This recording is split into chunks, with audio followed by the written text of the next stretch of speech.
السلام عليكم. النهاردة هحضر معاكم أكلة اقتصادية كده وسريعة جدا وطعمها جميل هيعجبكم.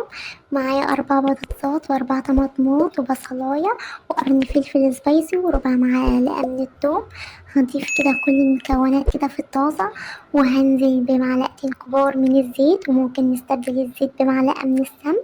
وهنزل كده بمعلقة من السكر، ونص معلقة من الفلفل الأسود، ونص معلقة من الكمون، ومعلقة من الملح، وربع معلقة من الصبع بهار.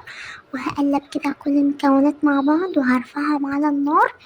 وهضيف كده ربع معلقة من الثوم البودر والبصل البودر والبابريكا، وهسيبهم لمدة كده 5 دقايق.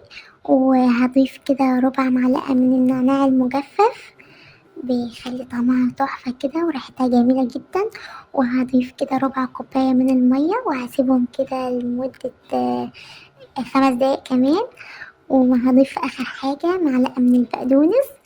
وكده هتكون عندي الأكلة كده خلصت. أكلة جميلة جدا وطعمها تحفة، هتعجبكم ولازم تجربوها واكتبوا لي إيه رأيكم.